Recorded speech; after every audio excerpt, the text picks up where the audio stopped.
Hoje nós vamos falar sobre a Páscoa, né? O objetivo aqui é a gente entender um pouco de como tudo isso funciona. Não vou dizer que a gente está interrompendo a nossa série Maranata, porque ela está dentro do Maranata, na verdade está muito Maranata, né?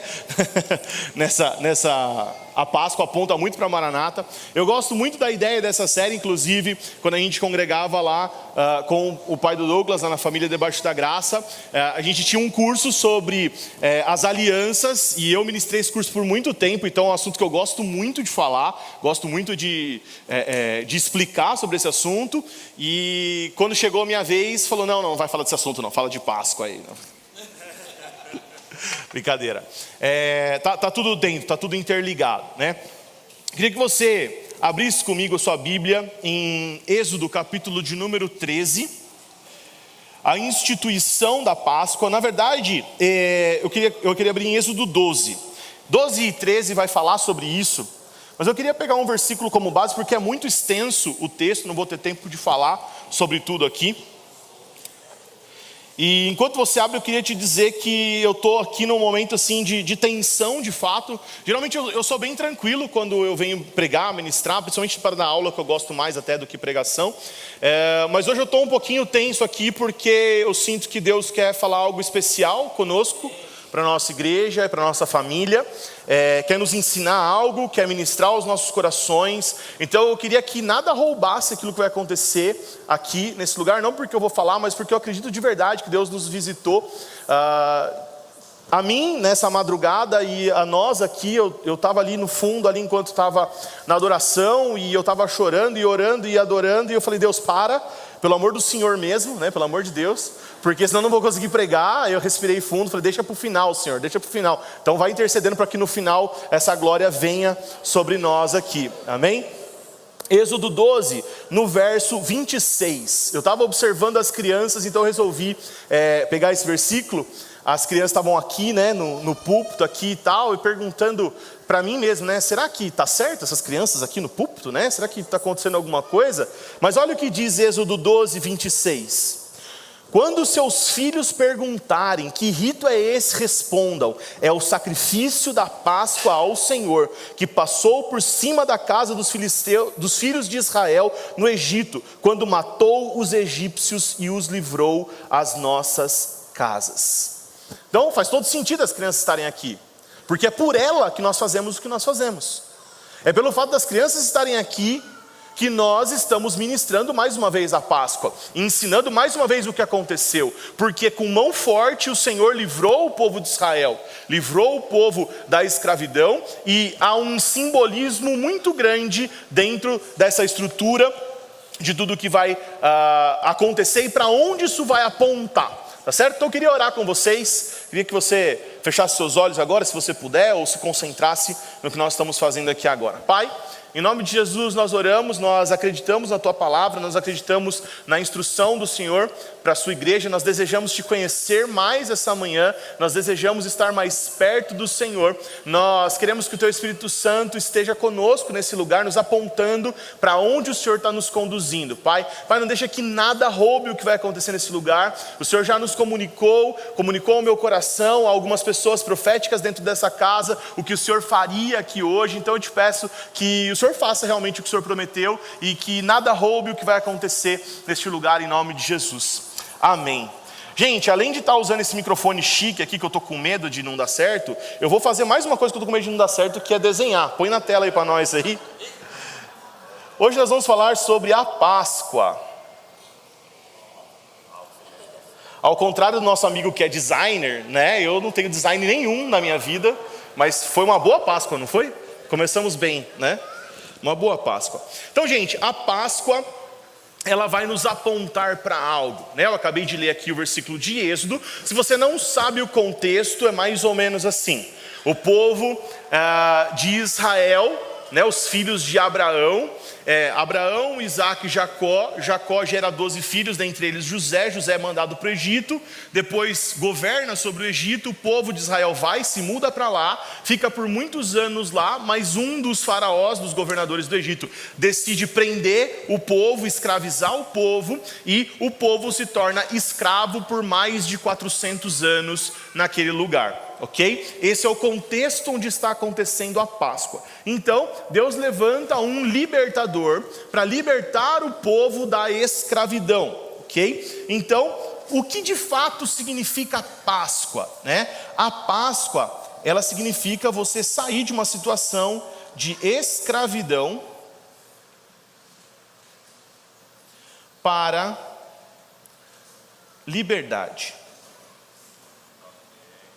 Então tem duas figuras que a Páscoa significa. Se você falar assim, o que é Páscoa? Né? Se você perguntar o que significa Páscoa, né? A palavra em hebraico que eu vou tentar dizer, mas os caras que falam hebraico vão brigar comigo, mas é o Pesach, né? O que é o Pesach?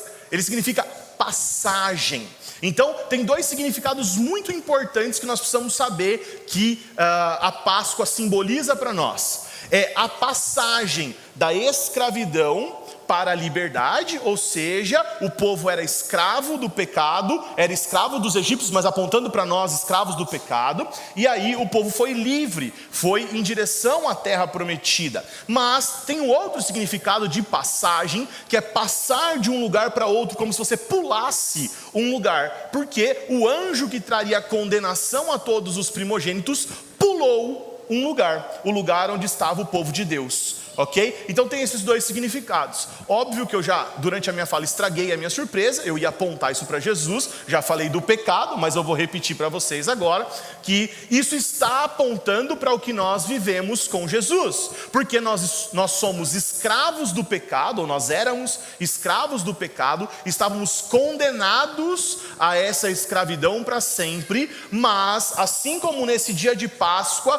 um cordeiro escolhido por Deus morreu no nosso lugar e nos libertou. Um cordeiro chamado Jesus Cristo, nosso Senhor, o cordeiro perfeito, morreu no nosso lugar e nos tirou da escravidão do pecado para a liberdade. A segunda figura também se aplica a ele, porque nós estávamos condenados à morte eterna, nós deveríamos morrer, mas esse cordeiro passou sobre nós, e ao invés de nós recebermos a condenação do nosso pecado, nós recebemos a vida eterna. É isso que significa a Páscoa. Quando o povo celebra a Páscoa ano após ano, até o grande dia onde Jesus na Páscoa vai morrer em nosso lugar, é um apontamento para aquilo que haveria de acontecer. É uma indicação, uma direção, uma sombra, uma figura. Na Bíblia, durante toda a Bíblia, nós vamos ter várias figuras apontando na direção de Cristo. Uma delas, e talvez a mais importante, por isso nós falamos, a Páscoa é a celebração mais importante da igreja, do povo de Deus. Por quê? Porque ela aponta para o sacrifício de Jesus na cruz. Ela aponta para aquilo que Jesus faria alguns anos depois, milhares de anos depois, daquilo que Moisés havia feito com o povo. E, do mesmo modo que Moisés conduziu o povo para terra prometida, nós estamos sendo conduzidos por Deus para Nova Jerusalém, para aquilo que Ele tem para nós, ok? Mas, apesar de ter sido desafiado pelo pessoal da liderança a trazer um ensino de fato sobre a Páscoa, eu resumi a Páscoa, nisso que eu acabei de falar para vocês, para poder comunicar algo um pouquinho mais amplo para vocês. Por quê, gente? Porque a Páscoa, de fato, é apenas a primeira das festas bíblicas, ok? Na Bíblia nós temos 7 festas. Na Bíblia nós temos 7 caminhos de Deus apontando para algo. E a Páscoa é a primeira delas. A Páscoa inicia os trabalhos. Mas há também mais 6 festas que eu queria compartilhar com vocês aqui. Eu imagino que a maioria de vocês não saibam, nem que elas existem e o significado delas. Então eu vou compartilhar com vocês aquilo que elas significam. Mas a primeira pergunta que nós temos que responder é o que eu ouço muitas vezes, né? Será que essas festas são festas judaicas? Será que elas servem para nós nos dias de hoje? Será que existe algo de valor para os cristãos do século 21 nessas festas? Então, eu queria abrir com vocês aonde o Senhor vai falar sobre essas festas, né? Está ali, por exemplo, em Levíticos 23. Abre aí Levíticos 23. Por exemplo, em Levíticos verso de número 4.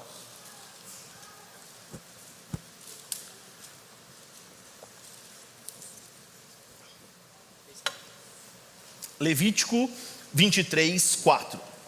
Diz assim, ó: são estas as festas fixas do Senhor, as santas convocações que vocês proclamarão no tempo determinado. O que são as festas, gente? São festas ao Senhor, feitas em período de tempo determinado pelo Senhor, para glorificar a Ele e com um simbolismo aplicado à nossa vida.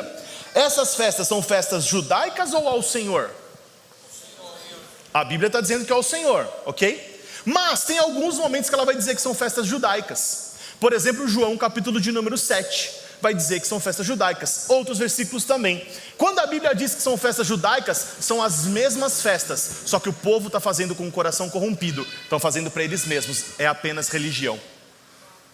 Quando o povo está fazendo de todo o coração, são festas ao Senhor. Entende a diferença? Então, essas festas são estatutos perpétuos do Senhor, são tempos especiais que nós nos separamos para uma celebração especial, para adorar ao Senhor do jeito que Ele pediu que acontecesse, num ritual que Ele pediu que acontecesse, para sempre. E quando nós fazemos isso de forma errada, aí não são ao Senhor. Quando fazemos de forma correta, são ao Senhor. Tiago, mas está certo isso? Devo fazer ou não? Vamos perguntar para Paulo. Paulo, o que você tem a dizer sobre isso? Colossenses capítulo de número 2.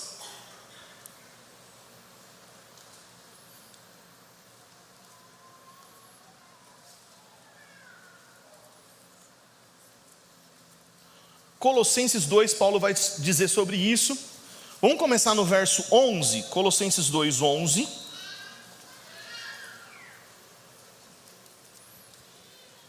Diz assim, ó: nele também vocês foram circuncidados. Neles quem? Em Jesus.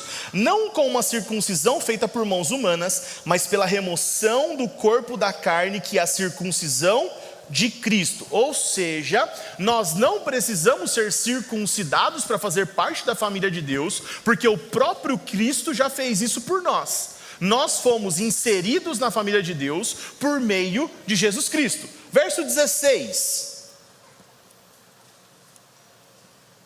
Diz assim, ó: portanto, que ninguém julgue vocês por causa de comida e bebida, ou dia de festa, ou lua nova, ou sábados, porque isso tem sido a sombra das coisas que haviam de vir, porém o corpo é de Cristo. O que está dizendo, gente? O que Paulo está falando? Está falando o seguinte, ó: se você quiser fazer isso, está tudo bem. Se você não quiser fazer isso, está tudo bem. Mas elas são sombras que apontam para Cristo. E durante nossa vida toda, nós aprendemos que a Bíblia traz figuras que são sombras, que apontam perfeitamente para Cristo. Então, observar essas figuras ou não, é um direito nosso. É o que nós podemos e devemos escolher, se sim ou se não. Paulo não condena quem faz, nem condena quem não faz, mas ele diz: isso que é feito aponta para Jesus. Todas essas festas têm um direcionamento especial. Quais são essas festas? Antes de falar sobre essas festas, eu queria contar para vocês uma história. Dizem que havia um rei muito rico e poderoso, e esse rei decidiu fazer uma viagem com sua família. Ele pegou a sua esposa, o seu filho, os seus servos, todos a sua corte real, e para fazer essa viagem para um lugar especial, um lugar muito bonito, um lugar muito legal, muito especial, para ter um tempo especial com a sua família, ele teria que passar por um deserto muito grande. Então, ao passar pelo deserto, em um dado momento o seu filho tem sede. E o seu filho fala assim: pai, eu preciso de água, eu preciso beber água, estamos num deserto. Então ele chamou os seus servos e disse: olha, meu filho tem sede. Quem é velho, né? Um menino tem sede. Já ouviu essa? Se você riu, você é velho, né? Propaganda da Tang, lembra? O menino tem sede. Quem riu é velho. Quem não entendeu, é uma propaganda bem antiga, tá, pessoal? Quando eu era criança, assistia essa propaganda. Oi? James, que sou eu no caso, né? James, o menino tem sede. E aí ele chamou os serviçais e eles vieram com duas propostas. Um grupo diz assim: Senhor, eu posso pegar o meu cavaleiro mais rápido e mandar para o vilarejo mais próximo, em questão de 2 horas no máximo, toda a corte vai estar abastecida de água. Todo mundo, seu filho e todos vão ter água para beber. E o engenheiro chegou para o Senhor e disse: olha, Senhor, eu tenho uma solução diferente. Eu posso, com a minha equipe, cavar um poço nesse local e vou levar mais ou menos umas 12 horas, mas eu vou fazer um poço. Então o rei pensou e optou pela segunda opção. E aí o filho ficou assustado, assim, tipo, para ele não fazia sentido, né? Falou assim: papai, eu estou com sede. Se você mandar o seu criado com o cavalo mais rápido buscar a água, vai ser mais rápido, vai ser melhor, vai saciar a minha sede. E ele falou assim: pois é, filho, você tem razão, só que você está pensando na sua sede deste momento. E eu estou pensando na sua vida, porque durante a sua vida você vai poder fazer esse percurso várias vezes. E ao longo do caminho eu vou cavar vários poços, para que todo mundo que passar por aqui possa beber da água e não somente você.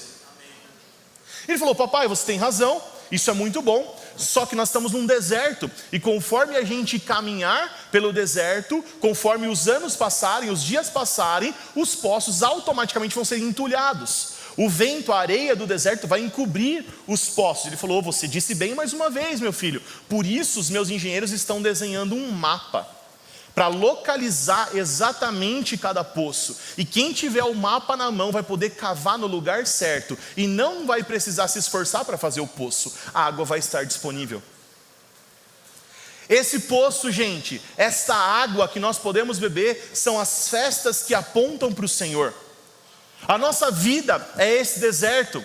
Deus nos fez para viver uma vida de plena comunhão com Ele, para beber da água da vida para sempre. Porém o pecado nos colocou num deserto, e agora nós temos um mapa chamado Palavra de Deus, a Bíblia, a direção, e nela, se a gente observar, tem poços que, se a gente cavar só um pouquinho, a gente vai beber da água limpa do Senhor. Vai ser mais desgastante, vai ser problemático, mas Ele já deu todo um mapa para nós. As festas do Senhor são os poços que nós bebemos para experimentar um pouquinho daquilo que irá acontecer. Quais são as festas, gente? Na verdade, a Páscoa, ela não é uma festa única. A Páscoa é uma festa tripla, e ela contempla também a festa dos pães ázimos, que significa pães sem fermento, e também das primícias. Na verdade é o molho das primícias, porque pode ter uma confusão dos nomes aí. Eu vou escrever aqui, ó, molho. Os irmãos da técnica me ajudem aí. Ah, tá, vamos ver se eu puxo para baixo. Apareceu? Apareceu. Muita técnica, meu Jesus Cristo. Gente, os pães asmos, o molho das primícias, acontece no mesmo contexto da Páscoa. É uma festa tripla. Por que os pães asmos? O povo, quando fez, não sabia, mas é óbvio que Deus já sabia. O povo foi orientado pelo Senhor a fazer pães para a viagem, porque eles fugiriam do Egito, e não havia tempo de esperar a massa pegar o fermento para que crescesse o pão. Então eles comeram um pão sem fermento, e Deus vai trazer o simbolismo para o povo e vai dizer: olha, o fermento é o pecado, o fermento é aquilo que não me agrada. Então vocês estão saindo daqui, deixando para trás o pecado, a sua vida de escravidão, a sua vida pecaminosa. Para quê? Para viver uma vida numa terra que mana leite e mel, numa terra preparada para vocês. Então o povo não sabia, mas os pães asmos, os pães sem fermentos, apontava para uma vida de santidade, apontava para uma vida de plenitude em Deus. Então, embora não fosse o pão mais gostoso do jeito que eles queriam, era o pão que apontava para Deus e para aquilo que eles tinham. E qual que era a festa do molho das primícias? Era a festa que acontecia logo após a Páscoa, onde eles ofereceriam os primeiros feixes de suas colheitas ao Senhor, os melhores feixes das suas colheitas ao Senhor, apontando para Deus, dizendo: Deus, estes são os melhores, nós queremos uma colheita igual a essa. Agora note que interessante, Jesus, durante suas pregações, durante o seu ministério, várias vezes ele vai citar a frase: acautelai-vos do fermento, tananã. O fermento de Herodes, o fermento dos fariseus, o fermento dos saduceus e vários fermentos que, neste contexto de Jesus, apontam para os poderes políticos e religiosos. Por quê? Porque os poderes políticos e religiosos podem corromper o nosso coração, como corrompeu o do povo da época. O povo da época, ele foi corrompido, tanto que eles adoravam a Deus e buscavam a Deus com duas coisas. Primeiro, as sinagogas que surgiram lá na Babilônia, que não foi algo pedido por Deus, Deus não pediu sinagoga, ok? E o segundo, com o templo, porque na época de Jesus o templo já havia sido restaurado, e neste templo havia 2 sumos sacerdotes. Pause. A palavra sumo sacerdote já aponta para um. Por que tinha 2? Porque era um problema político, porque eles estavam dividindo o poder, porque eles estavam fazendo algo para si mesmo e não agradando a Deus. Até por isso que eu citei João capítulo de número 7, que diz que esta festa era uma festa judaica, porque no caso era para eles mesmos e não para Deus. Perfeito? Então vamos lá. O que acontece, gente? O que nós celebramos hoje? Que dia que é hoje? Páscoa. O domingo de Páscoa, o dia da ressurreição, certo? Errado. Por quê, gente? Porque é óbvio, está dentro do contexto da Páscoa, da trinca de Páscoa, mas o dia de hoje, o dia da ressurreição, é o dia do molho das primícias. Por quê? Porque é o dia da ressurreição de Jesus, o primeiro que ressuscitou.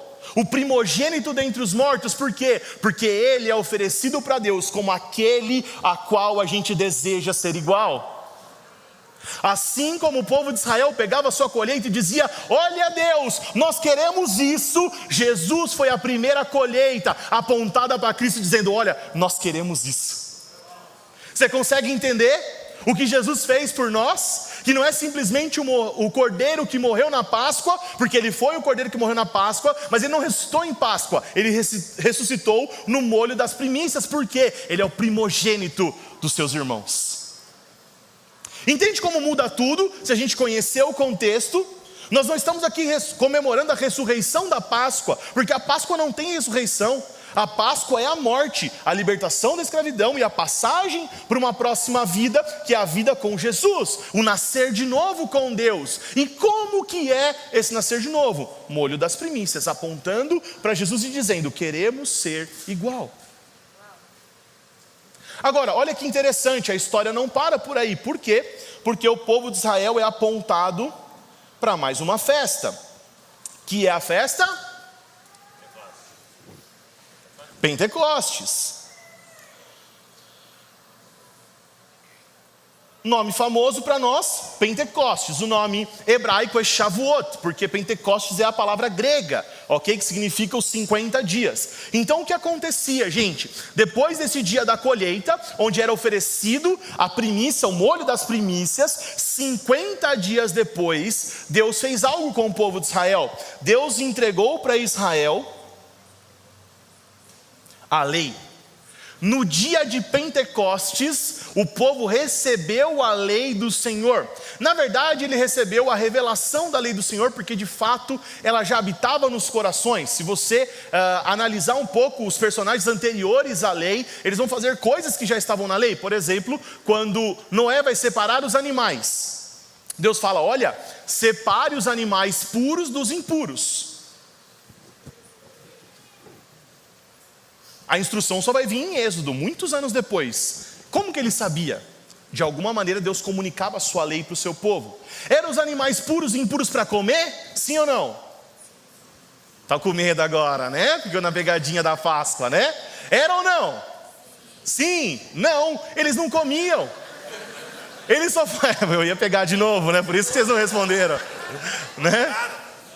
Mas por quê, gente? Porque só foi autorizado a comer animais depois que eles saíram da arca. Então, pré-arca, não era, o sentido não era alimentício, não era puros ou não para comida. talvez fosse puro ou impuro para sacrifício. Afinal, Abel já oferecia sacrifícios ao Senhor, ok? Então, de alguma maneira que nós não sabemos explicar como nem porquê, havia uma comunicação da lei de Deus com o seu povo desde sempre. Tá? Como diz a irmã Marlene, né? Quando a Bíblia fala pouco, quem fala muito é louco. Então eu não sei dizer, não sei explicar para você o que aconteceu, como aconteceu. Mas Melquisedeque, por exemplo, visita Abraão e traz pão e vinho, apontando para alguma coisa, né? A gente celebra alguma coisa com pão e vinho, né? Parece que sim, né? Abraão vai dar o dízimo para Melquisedeque. Parece que tem alguma coisa a ver com dízimo. Jacó também vai oferecer o dízimo posteriormente. O Senhor fala para Isaac que queria ser fiel a ele porque o seu pai obedeceu à lei do Senhor. Entende que a lei é muito superior às palavras entregues nesse dia de Pentecostes, mas ela já estava no coração do seu povo desde sempre. De alguma maneira a palavra do Senhor já era comunicada com o seu povo. Então a lei foi só o simbolismo da entrega oficial daquilo que Deus já queria. Mas Jesus vem e anula a lei, certo? Agora vocês estão espertos, Claro que não, gente, ele vem e fala que ele veio cumprir a lei. Agora, por exemplo, Salmos de número 1, verso de número 2. Na tua lei eu medito de dia e de noite. Que lei é essa? A lei do Senhor. Essa lei é um estatuto perpétuo de Deus. Isaías 2:3 vai dizer que todos os povos virão a Sião aprender a lei de Deus. Que lei é essa? A lei do Senhor. A lei entregue a Moisés.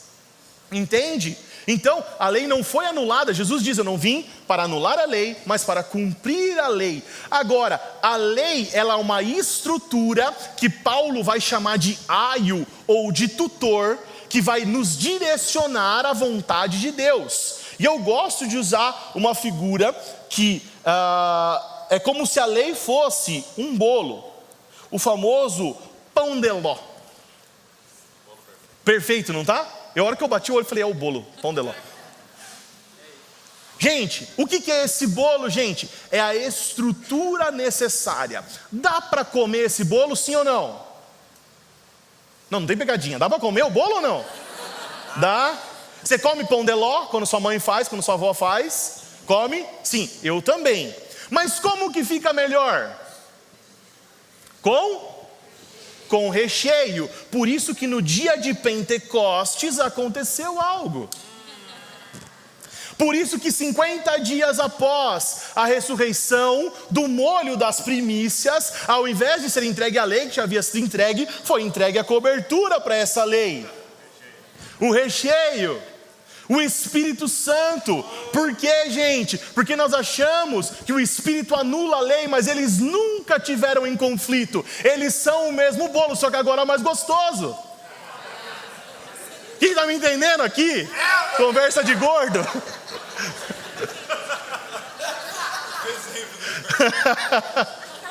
Mas é isso, a lei é o tutor que nos direciona para aquilo que Deus sempre quis fazer. Durante todo o Antigo Testamento, nós vemos porções do Espírito sendo derramadas, pedacinhos de recheio.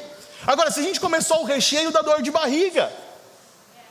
Se for só o recheio do bolo, não vai funcionar. Se for só o recheio do bolo, não tem estrutura, ele espalha. Se eu jogar o recheio aqui, ele escorre pela mesa. Agora, se eu ponho no lugar certo, meu irmão, aquele negócio fica bom.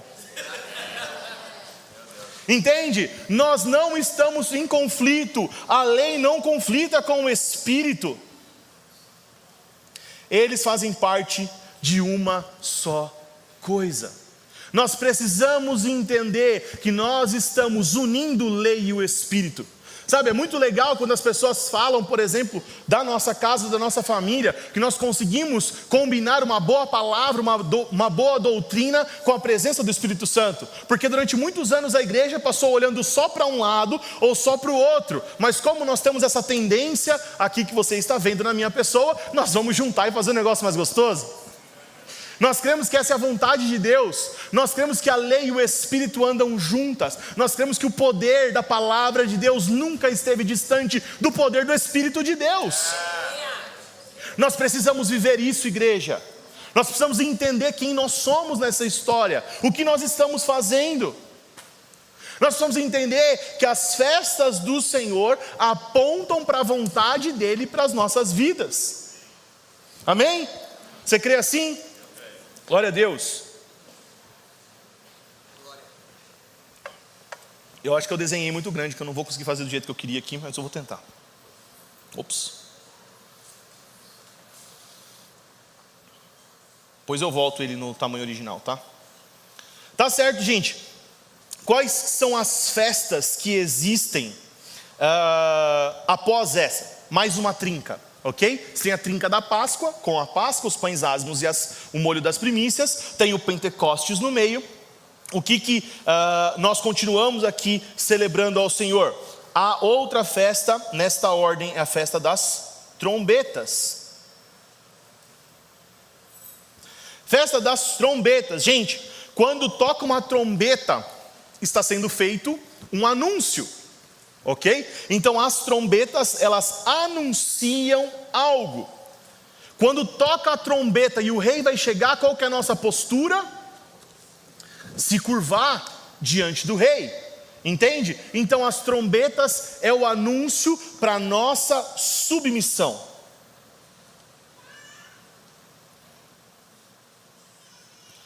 Quando nós estamos diante do Senhor, nós estamos submissos. Sabe que na nossa história, na história do cristianismo, nós entendemos que Jesus é rei, mas a nossa sensação é que ele é um rei tão distante, tipo do filme do Shrek, sabe? Sabe o reino tão distante? Por quê? Porque nossa mentalidade grega aponta o reino de Deus como um lugarzinho lá longe, de fumacinha, onde tem anjinhos tocando harpinhas. Mas essa não é a descrição bíblica. Por quê? Porque se você perguntar para qualquer pessoa do povo de Israel até hoje, eles estão aguardando um rei literal, que se sentará sobre um trono literal, que se chama o trono de Davi, que foi o grande rei da história de Israel, e que vai ser um rei superior a Davi, mas da linhagem de Davi. Quem é esse rei, gente?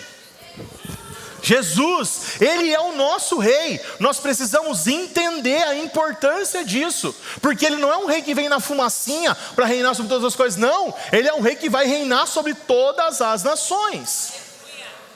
E se é um reino, tem leis nesse reino, e essa lei é a lei que foi entregue em Pentecostes. E essa lei vem com um bônus para nós, porque Atos 2 diz que também naquele dia veio o Espírito. Ou seja, com a lei e com o Espírito, o Senhor vai reinar sobre todas as coisas. É simples, a gente que complica tudo, já diria o cantor. Gente, nós precisamos ter essa relação com o reino. Nós precisamos entender a nossa posição no reino. Por quê? Porque o nosso rei é rei. O nosso rei é de verdade. E nós somos participantes deste reino. E se a gente não entender o que ele está fazendo, como vamos participar do seu reino? Se a gente não souber do que ele está falando, como que a gente vai participar do reino de Deus? A outra festa, gente, a festa da expiação. Está acabando a tinta aí, você viu? Tem que fazer mais forte. A festa da expiação, gente, a festa da expiação é a festa do arrependimento. É o famoso Yom Kippur, se eu não estou errado, se Deus quiser, está certo. Está certo. O que é essa festa do arrependimento, gente? É a festa que preparava o encontro com Deus. Olha que legal, quantos se lembram da história? Quantos se lembram da história onde o povo de Israel acessou a presença de Deus através do tabernáculo de Moisés? Vocês se lembram que uma vez por ano o sumo sacerdote entrava num lugar chamado Santo dos Santos e Deus descia naquele lugar? Sim? Então, para aquilo acontecer, todo o povo fazia a expiação. E o sumo sacerdote falava com um bode, transferindo o pecado para esse bode, ok? E aí ele criava um espaço de santidade para que ele pudesse acessar o santo lugar. Porque isso promovia o encontro com Deus. Do que nós estamos falando, gente? De santificação.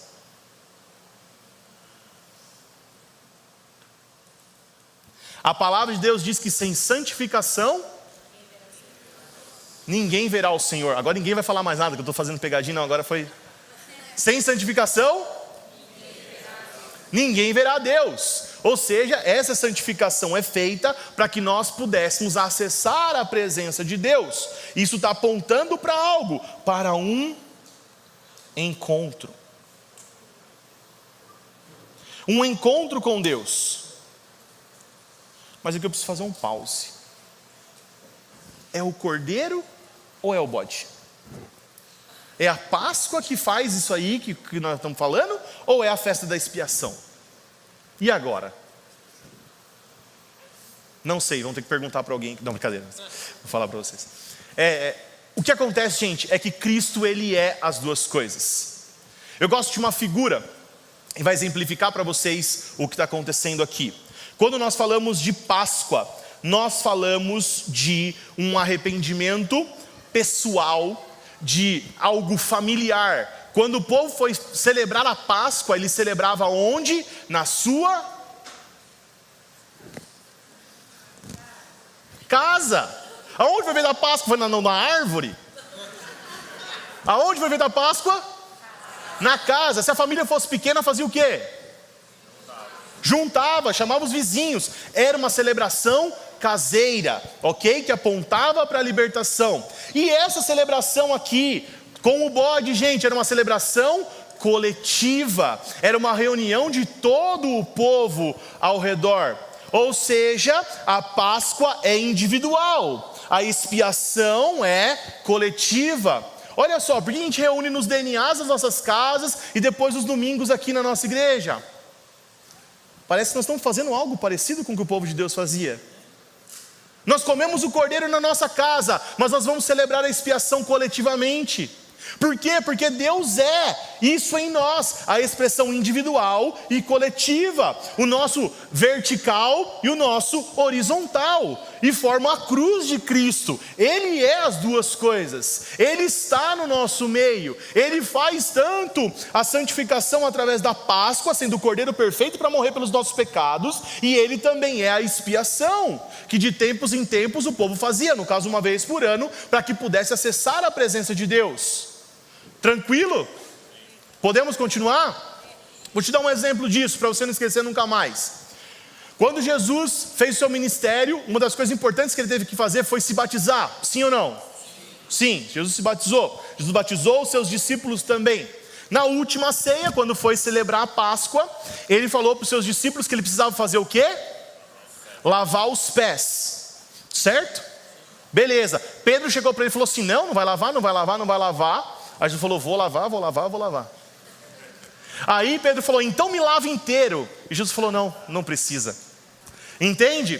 O cordeiro é o batismo, o sacrifício perfeito, mas ainda andamos no mundo, por isso precisamos fazer a expiação, lavar os nossos pés. Entende? Por que Jesus faz o que faz? Será que foi sem querer? Será que foi ocasional e eu que estou juntando esse quebra-cabeça? Claro que não, nosso Deus é intencional, gente. Nosso Deus sabia exatamente o que estava fazendo. Ele desejava celebrações caseiras e celebrações coletivas. Ele sabia do grande sacrifício na cruz que salvaria a humanidade, mas sabia que nós precisávamos ser salvos e santificados todos os dias ou de tempos em tempos. Ele celebrava a presença dele na família, mas ele celebra a presença dele na nossa grande família. É sobre isso, cara. As festas do Senhor apontam para aquilo que Ele deseja de nós, para que a gente possa chegar até Ele. É o caminho do poço.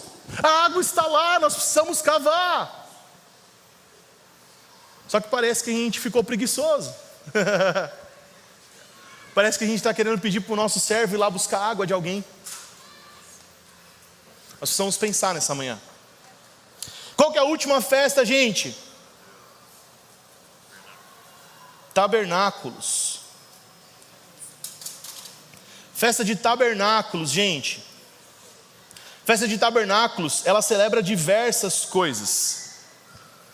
Ela celebra a provisão de Deus em toda a caminhada do povo.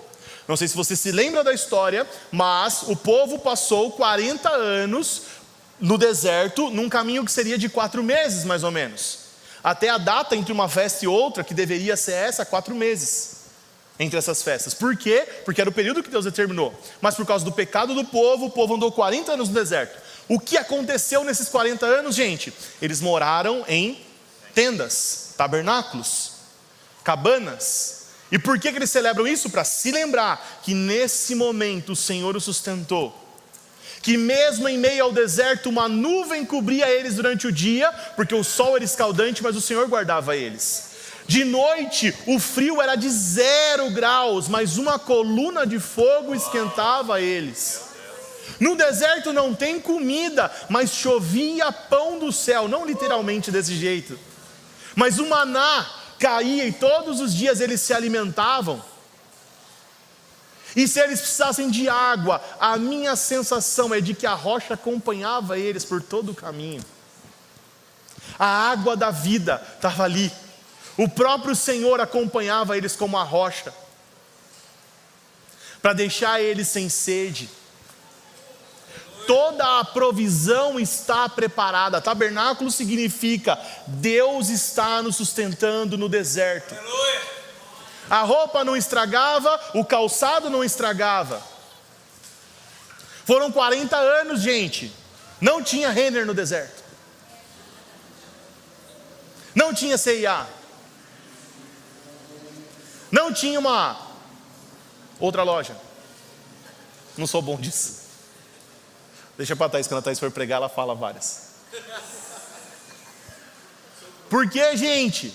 Porque o Senhor sustentou este povo.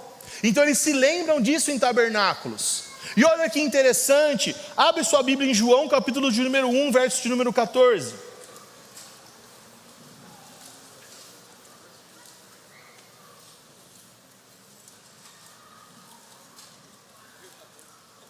João 1,14.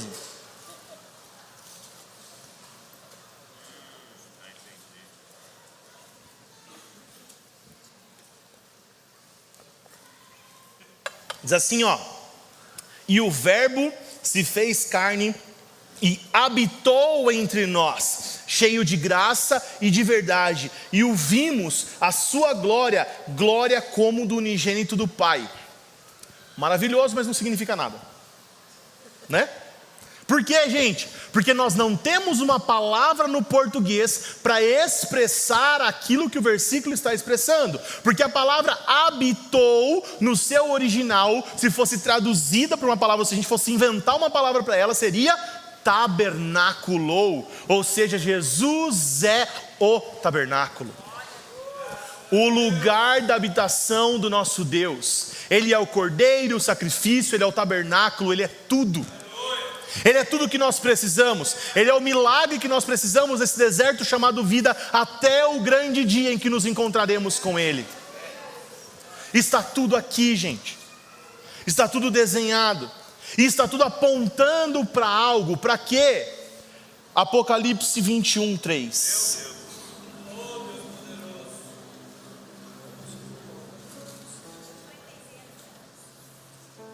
Apocalipse 21, 3. Dá uma olhada comigo.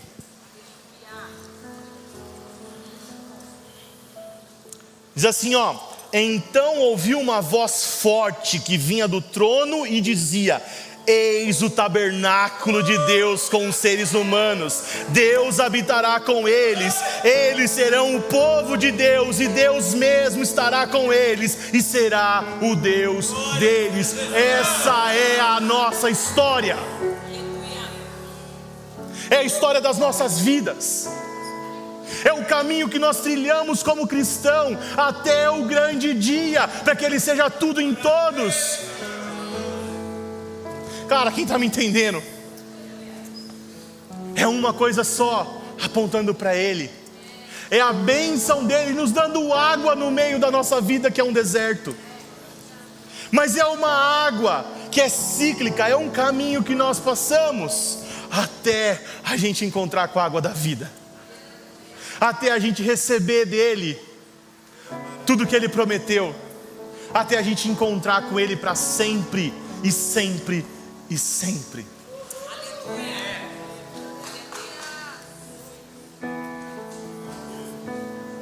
Agora, uma coisa que eu me perguntei, antes de encerrar, uma coisa que eu me perguntei, foi que para mim não fazia sentido, porque como que começa na Páscoa? Porque ele habitou entre nós, ele nasceu para poder morrer. João 1.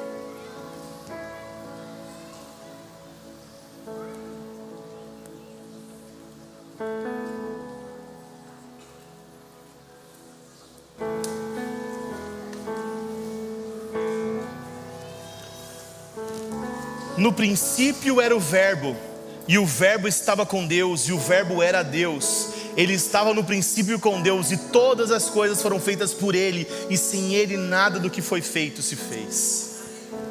Meus irmãos, antes que Deus dissesse haja luz, Ele disse haja cruz. O Cordeiro foi morto antes da fundação do mundo. Ele já estava lá, sabendo quem nós seríamos e escolhendo morrer por cada um de nós, para que hoje nós estivéssemos aqui celebrando a vida e a ressurreição dele.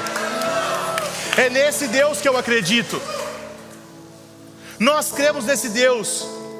Por que que a Páscoa é a primeira festa? Porque antes de Ele dizer haja luz, Ele morreu. Ele morreu por cada um de nós. O Cordeiro foi morto antes da fundação do mundo. O Cordeiro morreu por nós.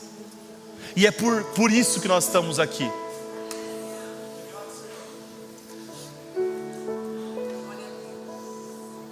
E eu quero encerrar fazendo uma provocação, porque a minha sensação a ver as 3 primeiras festas é de que aqui é um lugar de visitação.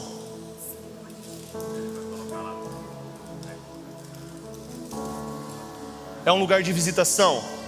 As 3 primeiras festas, Páscoa, pães asmos, molhos das primícias, é um lugar de visitação. Mas as 3 últimas é a habitação.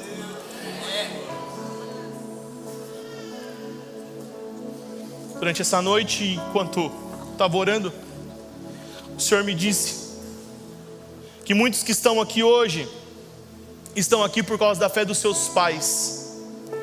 A fé dos seus pais te trouxe até aqui. A fé dos seus pais te ensinou sobre a Páscoa, um lugar da visitação de Deus.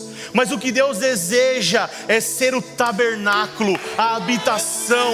E como que eu vou da habitação para a visitação, ou da visitação para a habitação? O que é o meio, o que une tudo? Pentecostes, a lei e a palavra.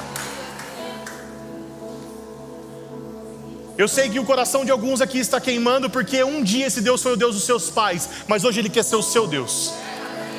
Um dia você aprendeu sobre a Páscoa, que é um lugar de visitação do nosso Deus, isso é muito bom, mas Ele quer mais. Aleluia. Feche seus olhos. Nós vamos adorar ao Senhor agora, e eu quero que você converse com Ele. Eu quero que você faça essa troca no seu coração agora. Transicione do Deus dos seus pais, da Páscoa, da visitação, para o seu Deus, para a habitação dEle dentro de você, para um relacionamento que é o que Ele deseja de fato. Nós vamos adorar a Ele agora, e deixe o Senhor ministrar ao seu coração, e depois nós vamos orar juntos por isso.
Sabemos que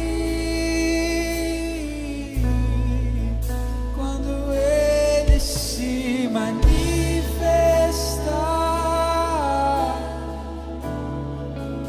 seremos semelhantes a Ele, pois o veremos como Ele é.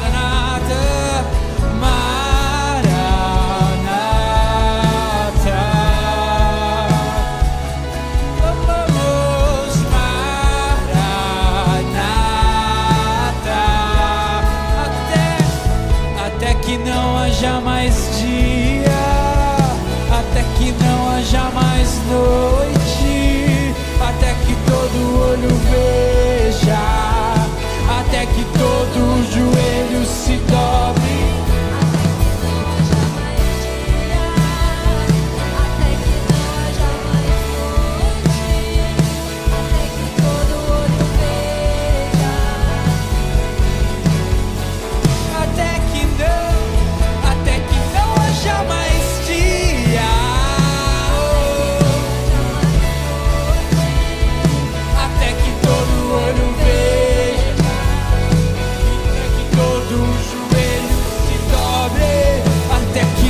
Já mais dia, até que não haja mais noite, até que todo olho veja e toda língua confesse, cantaremos: Santo é o Senhor.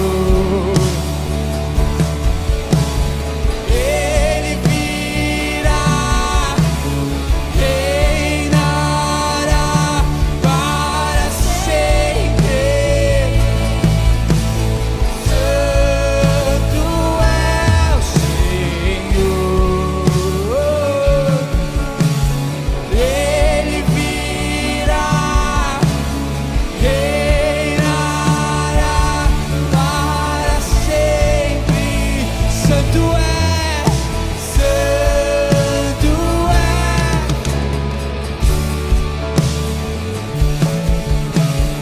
Ele virá,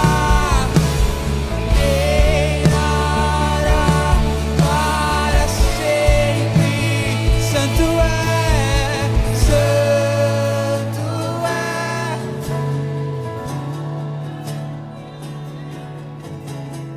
Ele virá,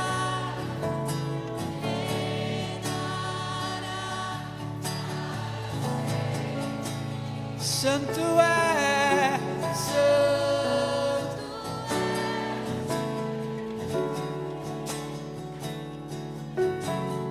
Ele virá, reinará para sempre.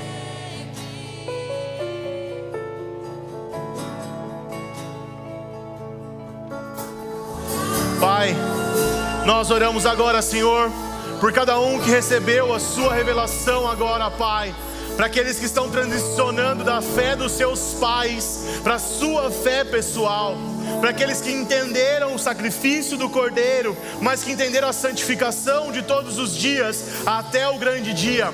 daqueles que estão no deserto com sede, mas que aprenderam que há uma água vinda do Senhor para nós, que vai nos matar a sede até o grande dia. Pai, eu oro por sabedoria e revelação para a tua igreja. Eu oro, Senhor, pela tua casa, pela tua família, Senhor. Abençoe, Senhor, os teus filhos que desejam estar mais perto do Senhor, Pai. E eu oro, Senhor, para que se cumpra a tua palavra de Isaías, capítulo de número 2, verso de número 3. Diz assim: muitos povos virão e dirão: venham, subamos ao monte do Senhor e ao templo do Deus de Jacó, para que nos ensine os seus caminhos e andemos na sua verdade, porque de Sião sairá a lei e a palavra do Senhor de Jerusalém. Aleluia, amém. Deus abençoe vocês.